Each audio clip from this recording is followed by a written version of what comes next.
যত বদ অভ্যাস আছে সবটার সাথে জড়িত আছে। বাদশাহ কয় আহারে কত বোঝানি বোঝাই লাগে ছেলেটারে আল্লাহ হেদায়েত করে।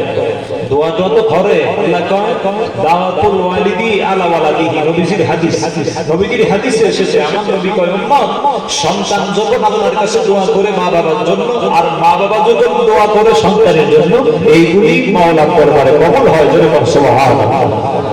নবীজির হাদিস, যখন সন্তান আল্লাহর কাছে দোয়া করে সাথে সাথে কবুল হয়। বাদশা কয় কতবার দোয়া করলাম, আহারে কোনো লাভ হলো না। তবে ছেলেটি কোন দিন হেদায়েত হলো, মাদ্রাসার সামনে দাঁড়ায়া দাঁড়ায়া একটি ছেলে কোরআন শরীফ পাঠ করে। জোরে বল আল্লাহু আকবার। জোরে আওয়াজে বলেন আল্লাহু আকবার। সূরাতুল হাদীদ 27 নম্বর পারা। আলাম ইয়ানি লিল্লাযীনা আমানু আন তাখশা'a কুলুবুহুম লিযিকরিল্লাহি ওয়া মা নাযালা মিনাল হাক্ক ওয়া লা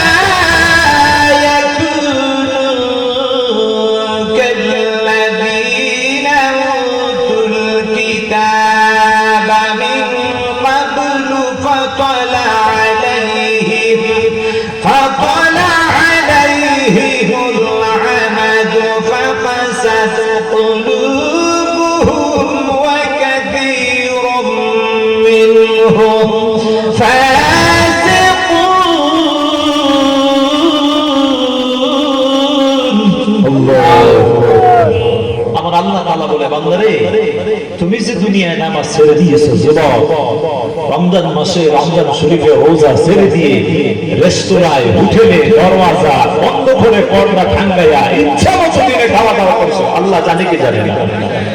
বান্দা সামিউল বাসির আল্লাহ, আল্লাহ কয় সর্বশ্রোতা সর্বদ্রষ্টা, দেখতেছি শুনতেছি জানতেছি। হ্যাঁ কোনটি ছেড়ে দিয়েছি, অনেক খবরে দেয় মাথা নাড়ায়, মালিক আমারে পাবি না, মালিকে তো রশিদ ধরে রেখেছি টান দিয়ে আসতে হবে। কথা বল ঠিক কিনা? হালাকাল মাউত ওয়াল হায়াত লিয়াবলুয়াকুম আইয়ুকুম আহসানু আমালা। বান্দা মউত থেকে তোমাকে সুন্দর করে বানালাম, তোমার পরিচয় ছিল না, আবার জীবিত সুন্দর করে একটা মানুষ বানাইয়া আবারও মউত দিব। উঠা দুনিয়ায় ছেড়ে দিয়েছিলাম তোমাকে পরীক্ষার একটা মাঠে। যদি কোন সুবহানাল্লাহ দেখি রিজাল্ট ফলাফল কার ভালো হয়েছে কার মন্দ হয়েছে, এটাই হাজিরি হাজিরি হাজিরি হাজিরি। রাসূল করিম সাল্লাল্লাহু আলাইহি সাল্লাম মানবতার মুক্তির সনদ, বান্দা জান্নাতে যাওয়ার পথ বাতলি দিয়েছেন আল্লাহ, সেই কোরআনে নবী নিয়ে এসেছেন। যেরকম সুবহানাল্লাহ। সেই কোরআনুল কারীমের আয়াতে কারিমা সূরাতুল হাদীদে সেই আয়াতে কারিমা কানা একটি ছেলে মাদ্রাসার বারান্দায় দাঁড়িয়ে দাঁড়িয়ে তেলাওয়াত করতেছে। আর ওই লোকটা তো আরবি ভাষা বুঝে, কি রে কি তেলাওয়াত করতেছে? আলাম ইয়ানি লিল্লাযীনা আমানু, তুমি যিনি ঈমানদার, ও ঈমানদার আল্লাহ পাকের উপরে তোমার বিশ্বাস আছে, পরকালের উপরে বিশ্বাস আছে, মৃত্যুর উপরে 15 খান জিন্দা হওয়ার উপরে বিশ্বাস, ফেরেশতাদের উপরে বিশ্বাস, তকদীরের ভালো মন্দের উপরে আল্লাহর পক্ষ থেকে হয় কথা বিশ্বাস আছে। সুতরাং তোমার কি এখনো সময় হয় না অন্তর কম্পন হওয়ার, বিগলিত হওয়ার?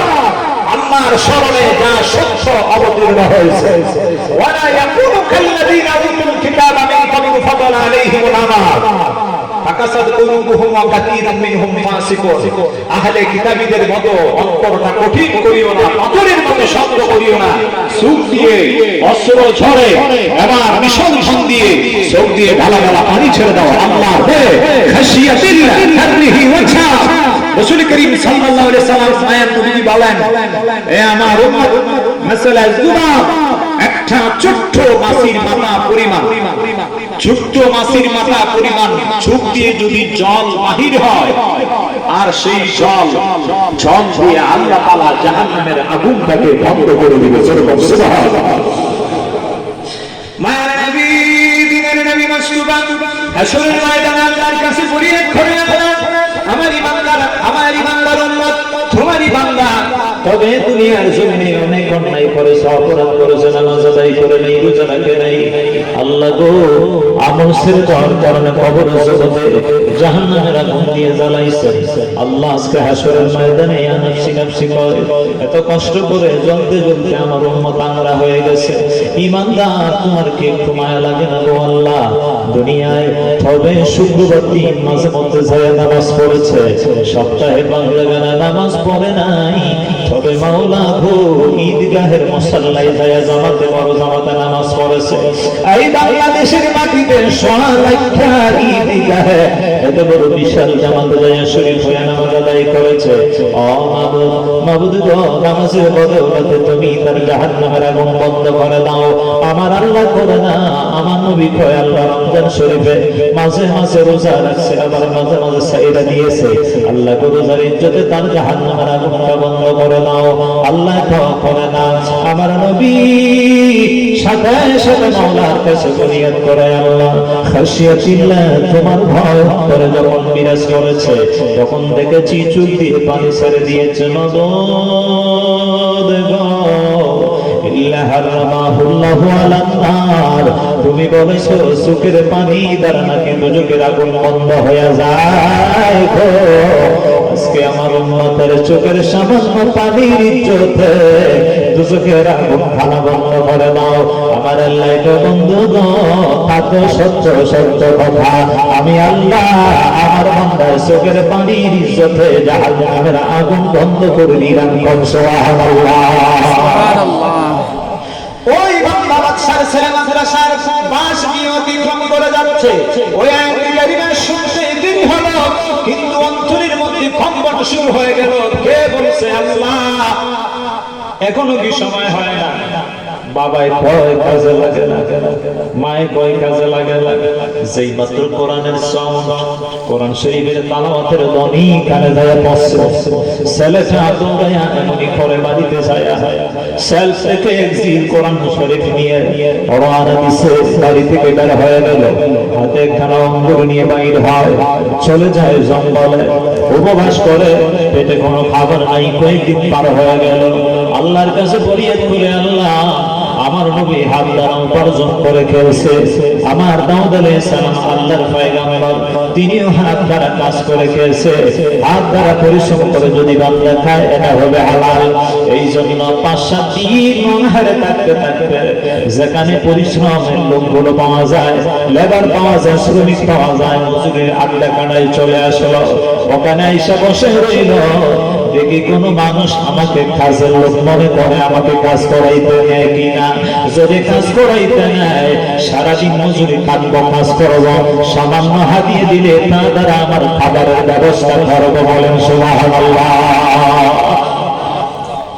ওইভাবে আল্লাহর যুবক মদ, জুয়া, জানাত, বিছাদ সব কিছু ছেড়ে দিয়ে কয় আল্লাহ, জমিনে কোন দিন মালাকুল মাউত আজরাইল আমার সামনে হাজির হয়ে যায়, আমি কি নিয়ে কবরে যাব?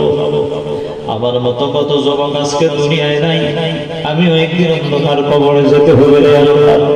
কান্দে কান্দে বাড়ি থেকে বের হয়ে গেল, কাঁদে কাঁদতে কাঁদতে বাড়ি থেকে বের হয়ে আজকে কাজের লোক হয়ে গেল। বাদশার ছেলে, রাজার ছেলে আজকে কাজের লোক বসে আছে। এদিকে একদম দিনদার আল্লাহওয়ালা পরহেজগার মানুষ ওইখানে যায় লোকগুলো খুঁজতেছে, লেবার, শ্রমিক, মজুরির লোক খুঁজতেছে। সবাই চলে গেল চতুর্দিকে কাজে, তবে এত দুর্গম জীর্ণ শীর্ণ দেখা যায় এত সুন্দর ছেলেটা, দেখতে যেন আকাশের চাঁদের মতো, শরীরে চামড়ায় ঠুমকি দিলে যেন ব্লাড বাহির হয়ে আসে, এত সুন্দর ছেলে, তবে একেবারে দুর্বল হয়ে গেছে। তারপরও জিজ্ঞেস করলেন, বাবা আপনি কি কাজ করবেন? কয় হ্যাঁ। আপনি কি আমাকে কাজের লোক বানাইয়া বাড়িতে নিবেননি? কয় আমার বাড়িতে দেওয়ালে প্রাচীরে কিছু কাজ আছে, যদি কাজ করেন আমি নিতে পারি। তবে যুবক ছেলেটা ডাক দিয়ে কয়, রে বাড়িওয়ালা, বাড়িওয়ালা, তোর বাড়িতে আমি যাইতে পারি, তবে 3টা শর্ত আছে, শর্ত যদি মেনে নেন অবশ্যই কাজ করতে পারি। সুবহানাল্লাহ।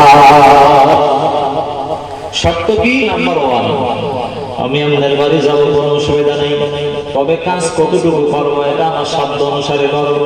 আপনি পিছনে ক্যাট করবেন না, এটা করেন এটা করেন, এতটুকু করবেন এতটুকু করেন, এরকম কোনো কথা বলবেন না।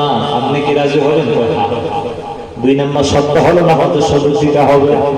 আজকে অনেক লোক আছে নামাজ পড়লে বেটা আমার বাড়িতে কাজে আইসে কাজটা কি ফোড়াইয়া দিবেন, নাউজুবিল্লাহ।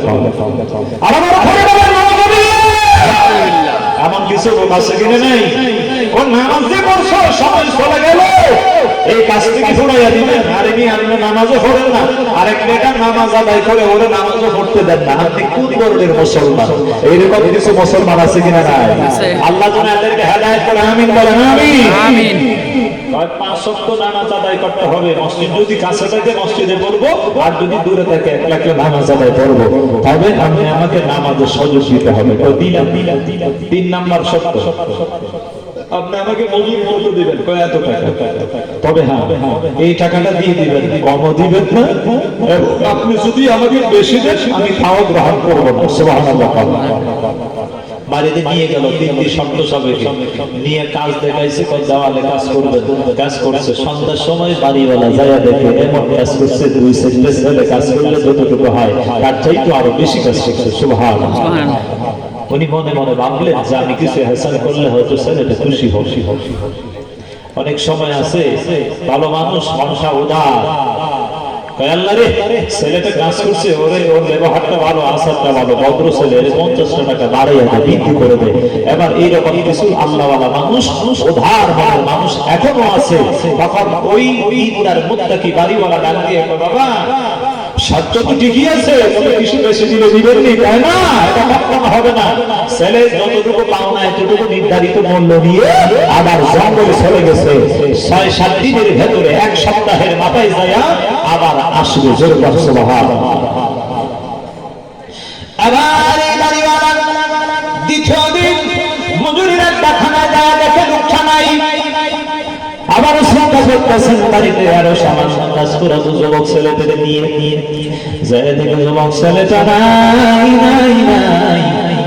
একদিন 2 দিন 3 দিন এইভাবে কয়েকটা দিন পার হয়ে গেল। বাড়িওয়ালা খোঁজ করতে করতে জঙ্গলে যায়, দেখে নিবিড় জঙ্গলে বসে বসে আল্লাহর কোরআন তেলাওয়াত করে আর চোখ দিয়ে পানি ছাড়ে। ডাক দিয়ে কয়, মাবুদ রে, ওই দুনিয়া আমার না, দুনিয়াটা হলো মুসাফির খানা। যা করলাম সব আমার হিসাব হয়ে গেল, তবে কবরের জগৎ আমার জন্য অন্ধকার হয়ে গেল। তোমাকে দোষী করতে পারলাম না রে আল্লাহ। এই জীবনে যা অন্যায় করেছি আমাকে ক্ষমা করে দেন, মাফ করে দেন আল্লাহ। আমার মতো কত যুবক অন্ধকার কবরে চলে গেছে, ওই কবরে অন্ধকার কবরের ভিতরে শান্তি চুয়েদেরকে দংশন করে। আল্লাহ গো, আমার নিজের চোখে দেখেছি কত যুবকের লাশ 3-4 দিন 5 দিন পরে ভুলে গিয়েছে। শরীরে এক ধরনের পোকা মাকড় যেন জন্ম নিয়েছে। ওই শরীরের এত দুর্গন্ধ, কষ্টর মধ্যে এত দুর্গন্ধ শুরু হয়েছে। আল্লাহ, আমি সইতে পারি না, আমাকে ক্ষমা করে দেন। চোখ দিয়ে পানি ছাড়ে আর কাঁদে। বাড়িওয়ালা যায়, আমি এসেছি তোমাকে আমার বাড়িতে নেওয়ার জন্য। বাড়িতে আর কাজ করতে হবে না, তোমার খেদমত করবো, আমি তোমার সেবায় নিয়োজিত হয়ে যাবো। সুবহানাল্লাহ। বাদশা জানে মনির কদর, আরো জানে জহরি। বাদশা জানে মনির কদর, আরো জানে জহরি। জানে বুলবুল ফুলের কদর, জানে বুলবুল ফুলের কদর, আর জানে শাশুড়ি।